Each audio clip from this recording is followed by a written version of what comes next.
অসমত ডক্টৰ হিমন্ত বিশ্ব শৰ্মা ডাঙৰীয়াৰ নেতৃত্বত এটা ৰাইজৰ চৰকাৰ চলি আছে। BTC প্ৰমোদ বড়ো ডাঙৰীয়াৰ নেতৃত্বত ৰাইজৰ চৰকাৰ চলি আছে। এতিয়া শান্তি আৰু উন্নতিৰ কাম চলি আছে। আমাৰ মাজত শান্তি এতিয়া একেবাৰে ধুনীয়া এটা পৰিৱেশ আৰু চৰকাৰে ৰাইজৰ স্বাৰ্থত যিখিনি দায়বদ্ধতাৰে কাম কৰাৰ প্ৰয়োজন আছে সেইটো কৰি আছে।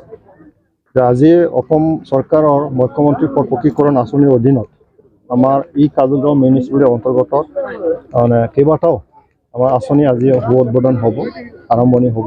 আধাৰস্থল কৰা এটা প্ৰক্ৰিয়া চলি আছে।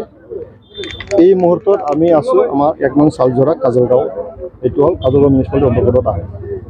আজি আমি সন্মানীয় আমাৰ বিধায়ক জয়ন্ত বসুমতাৰী ডাঙৰীয়াৰ প্ৰেজেন্সত আমাৰ মিউনিচিপালিটি চেয়াৰমেন ভূপেন মোছাহাৰী ডাঙৰীয়াৰ প্ৰেজেন্সত আমাৰ GCLCC, VCDCৰ আমাৰ দলীয় সকলো কৰ্মকৰ্তাসকলৰ প্ৰেজেন্সত চালজৰা গাঁৱৰ ৰাইজৰ উপস্থিতিত আমি আধাৰশিলা স্থাপনটো কৰিলোঁ।